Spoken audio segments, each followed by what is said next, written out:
कहीं जाना होगा क्या, या वहाँ पे हमसे पूछा जाएगा क्या, कैसे होगी काउंसलिंग। अगर हम बात करें दोस्तों काउंसलिंग की, तो यहाँ पर एक ओवरव्यू मैं आपके सामने प्रेजेंट करूँगा। काउंसलिंग में दो चीज़ें हैं, एक होता है ऑल इंडिया लेवल पे एमसीसी की काउंसलिंग, दूसरा स्टेट लेवल पे स्टेट्स की काउंसलिंग।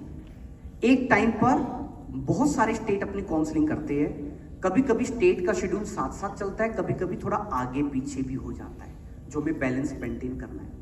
पहले आपका एमसीसी का राउंड 1 होगा, उसके बाद स्टेट कोटा का राउंड 1 होगा। स्टेट कोटा राउंड 1 खत्म हो जाएगा, देन उसके बाद एमसीसी का राउंड 2 होगा। आफ्टर दैट स्टेट कोटा का राउंड 2 होगा। उसके बाद एमसीसी का थर्ड राउंड जिसको मॉपअप राउंड भी कह सकते हैं हम। देन उसके बाद स्टेट का थर्ड राउंड या मॉपअप राउंड। आफ्टर दैट आपका स्ट्रे वैकेंसी राउंड, एमसीसी का या फिर स्टेट का स्ट्रे वैकेंसी राउंड। और उसके बाद भी सीटें बचती है, क्यों बचती है? ब्लॉकिंग्स, कैंसिलेशंस की वजह से। फिर उसके बाद एक स्पेशल स्ट्रे वैकेंसी राउंड होता है।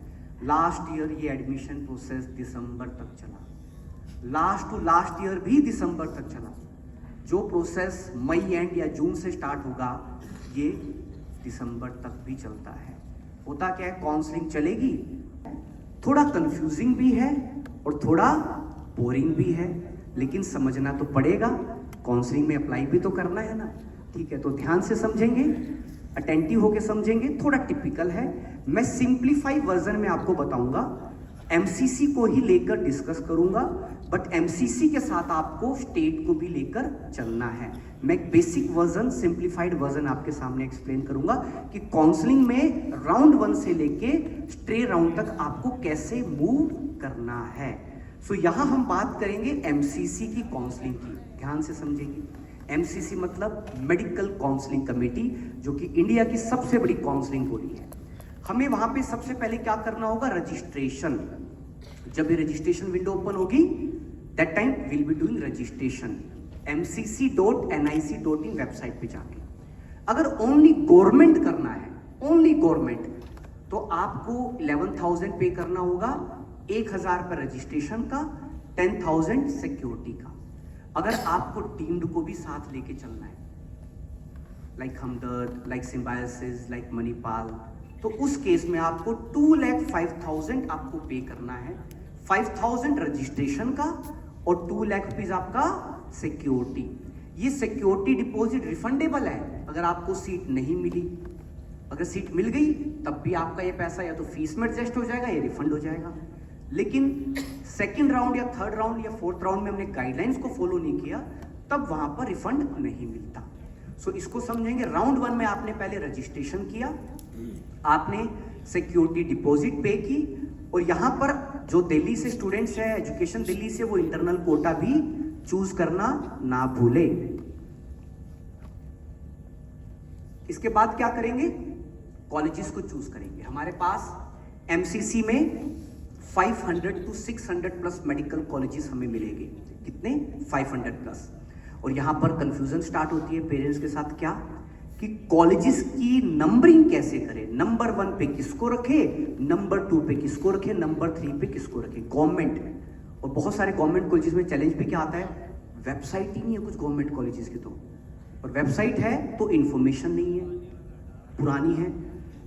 और काफी बार गवर्नमेंट कॉलेजेस के नाम क्या है, गवर्नमेंट मेडिकल कॉलेज लोकेशन, उसकी गवर्नमेंट मेडिकल कॉलेज लोकेशन, सबके नाम एक ही, सिर्फ लोकेशन का डिफरेंस। तो आपको गवर्नमेंट में और भी ज्यादा ध्यान रखना है। गवर्नमेंट कॉलेजेस को चूज करते हुए कैसे प्लानिंग करें, कॉलेज कितना पुराना है, हॉस्पिटल कितने बेड का है, पेशेंट्स वहां पर कैसे हैं, ओपीडीज कैसी है, एम्स क्यों एम्स है, पेशेंट लोड, ओपीडीज, एक्सपोजर। तो हमें गवर्नमेंट कॉलेजेस को चूज करते हुए इन्फेक्टर्स को भी देखिए, कितने साल का बॉन्ड है, सर्विस बॉन्ड। एमबीबीएस करने के बाद कितने साल सर्व करना होगा, अगर सर्व नहीं करना चाहते तो पेनल्टी कितने अमाउंट की है, वहां पर किसी तरह की कोई हिडन फीस है क्या उस कॉलेज में।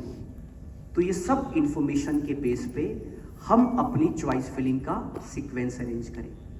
हालांकि व्हाट वी डू, हम कॉलेजेस की, गवर्नमेंट की चॉइस फिलिंग का सीक्वेंस 1 से लेके लास्ट तक इन टर्म्स ऑफ फिजिबिलिटी 1 को करेंगे। कर्नाटका या फिर आंध्रा, तेलंगाना, इन सब स्टेट्स में आप पार्टिसिपेट करोगे। एमसीसी के राउंड 1 के बाद स्टेट के राउंड 1। सभी स्टेट्स अपनी काउंसलिंग को एक साथ करते हैं, 2, 4, 5, 6 दिन के अंदर सभी स्टेट्स आ जाते हैं। तो वहां पर चैलेंज क्या आता है आपको, जो पहले से प्लानिंग नहीं करते उस टाइम पर वो स्टेट्स को मिस कर जाते हैं। जिसकी प्लानिंग पहले से होगी तो माइंडसेट क्लियर होगा कि मुझे इन इन स्टेट्स के इन कॉलेजेस को ही लेना है, तो वो प्लानिंग अभी से करके चलेंगे तो स्टेट का राउंड 1 हमारा प्लान हो जाएगा। अब स्टेट का राउंड 1 हमने किया, उसके बाद क्या होगा, एमसीसी का राउंड 2। एमसीसी के राउंड 2 में 2 तरह के स्टूडेंट्स पार्टिसिपेट करेंगे, एक जिनके पास ऑलरेडी सीट है राउंड 1 वाली, दूसरा जिनके पास सीट नहीं है। अब एमसीसी के राउंड 2 में जब आप पार्टिसिपेट करोगे, रिजल्ट आएगा, रिजल्ट के बेस पे 3 पॉसिबिलिटी बनेगी। एमसीसी के राउंड 2 में आप अपनी चॉइसेस को चेंज भी कर सकते हो, राउंड 1 में जो डाली थी उससे चेंज कर सकते हो राउंड 2 में। राउंड 2 में कुछ नए कॉलेज ऐड हो जाते हैं, वो भी आपको ध्यान रखना है। कुछ कॉलेजेस में सीट इंक्रीज भी होती है, वो भी आपको ध्यान रखना है। उन कॉलेजेस को ऐड करना ना भूलें। राउंड 2 का रिजल्ट आएगा, 3 पॉसिबिलिटी बनेगी। फर्स्ट पॉसिबिलिटी क्या है, आपके पास पहले सीट थी एमसीसी में, आपने अपग्रेडेशन में डाला, आपकी सीट अपग्रेड हो गई, चेंज हो गई। उस केस में आप पुरानी वाली सीट पे वापस नहीं जा सकते।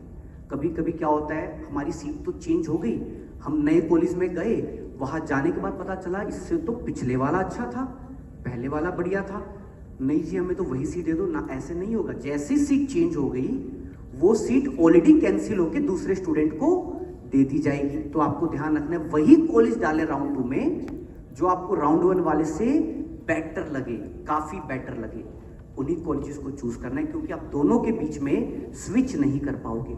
सेकंड पॉसिबिलिटी, सेकंड केस क्या बनता है, आपके पास पहले सीट थी एमसीसी राउंड 1 में, राउंड 2 में आपकी सीट अपग्रेड नहीं हुई। उस केस में राउंड 1 वाली एमसीसी की सीट आपकी राउंड 2 के लिए फाइनल मानी जाएगी। थर्ड केस, आपके पास पहले भी सीट नहीं थी, अभी भी नहीं मिली, उस केस में आप आगे स्टेट में पार्टिसिपेट करोगे राउंड 2 में। जिनके पास सीट है वो भी स्टेट के राउंड 2 में जा सकते हैं, जिनके पास सीट नहीं है वो भी स्टेट के राउंड 2 में जा सकते हैं।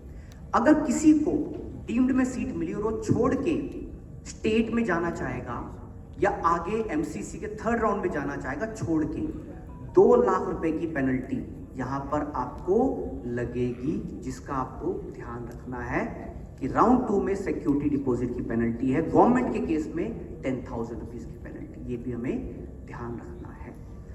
इसके बाद हम आ गए एमसीसी के राउंड 2 कंप्लीट करके स्टेट के राउंड 2। हम अपने स्टेट में करेंगे पार्टिसिपेट, अदर स्टेट के राउंड 2 में करेंगे। उसके बाद क्या होगा, एमसीसी का थर्ड राउंड, जिसको हम मॉपअप राउंड भी कह देते हैं। एमसीसी के थर्ड राउंड में क्या होगा, 3 तरह के स्टूडेंट्स पार्टिसिपेट करेंगे, एक जिनके पास सीट है एमसीसी वाली, दूसरा जिनके पास सीट नहीं है, तीसरा वो स्टूडेंट्स भी होंगे जिनके पास स्टेट वाली सीट है। कुछ लोगों के पास स्टेट कोटा वाली भी सीट होगी, वो भी एमसीसी में जाएंगे थर्ड राउंड में। अब एमसीसी के रिजल्ट के बेस पे 3 पॉसिबिलिटी बनेगी। यहां हम एमसीसी टू एमसीसी वाला केस डिस्कस कर रहे हैं, हम बात कर रहे हैं थर्ड राउंड मॉपअप राउंड की। अगर आपके पास एमसीसी की पहले वाली सीट है, राउंड 1 या राउंड 2 वाली सीट, और आप एमसीसी के थर्ड राउंड में आपने कॉलेज डाले और आपको दूसरा कॉलेज मिल गया, चेंज हो गया, पुरानी सीट कैंसिल, नई सीट फाइनल, उस केस में कोई पेनल्टी नहीं लगेगी। आपको पुराने कॉलेज में जाके ओरिजिनल डॉक्यूमेंट्स लेने हैं, फीस का रिफंड लेना है और दूसरे कॉलेज में जाके सबमिट कर देना है। लेकिन पैसे एक बार सबमिट हो जाते हैं, रिफंड लेने होंगे, फिर आपको दूसरे कॉलेज में जाके आपको सबमिट करने होंगे documents and money. Second case क्या है, जहां पर 90% से ज्यादा स्टूडेंट मिस्टेक करते, ध्यान से सुनेंगे।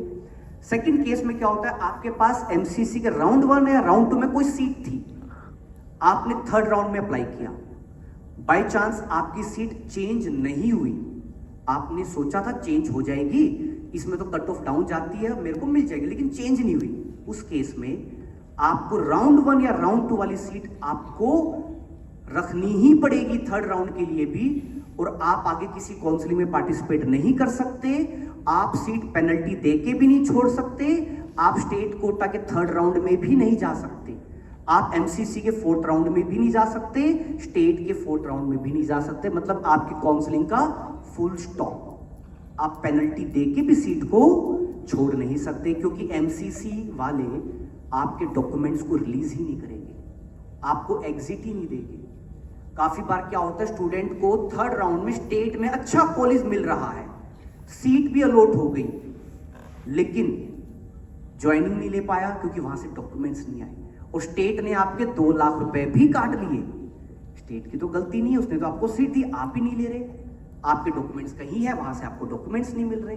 तो ये भी ध्यान रखना है कि स्टेट में जाने का प्लानिंग है, या स्टेट में आपको लगता है अच्छा ऑप्शन मिलेगा थर्ड में, तो एमसीसी के ऑप्शंस को अकॉर्डिंगली प्लान करें। यहाँ पे एक शॉर्टकट भी है, अगर आपको स्टेट के 3rd राउंड में जाना और आप फंस गए एमसीसी में राउंड 1 या राउंड 2 में, सीट को छोड़ना है, तो एक तरीका और भी है, आप ऐसा कॉलेज डाल दो, आई एम नॉट सेइंग कि ऐसा करना चाहिए, बट एक तरीका है जो आपको मिले ही मिले। जैसे ही कॉलेज चेंज हो जाएगा 3rd राउंड में, आप पुराने कॉलेज से जाके डॉक्यूमेंट्स ले आओगे, क्योंकि वो दे देगा आपको नया एडमिशन लेटर दिखा के, और नए में आप जाओ ही मत। बट इसमें रिस्क क्या होता है, एक रिस्क है, कुछ स्टेट इसको फॉलो करते हैं, जिन्होंने एमसीसी की 3rd राउंड की सीट ज्वाइनिंग नहीं की, स्टेट से डिस्क्वालीफाई कर देते हैं, कुछ स्टेट डिस्क्वालीफाई नहीं करते। लेकिन आपको ध्यान रखना है कि जब भी हम एमसीसी के राउंड 2 से राउंड 3 में जाए, अगर आपकी सीट अपग्रेड नहीं होती है तो आप स्टेट कोटा के 3rd राउंड में आप नहीं जा पाओगे, किसी भी पेनल्टी से, किसी भी पोस्टिंग पे। तो आपको प्लानिंग पहले से करनी है, आगे क्या होगा ये आपको पहले से समझना है, उसके हिसाब से आपको अपने प्रीवियस स्टेप की प्लानिंग करनी है। 3rd राउंड में मेरे को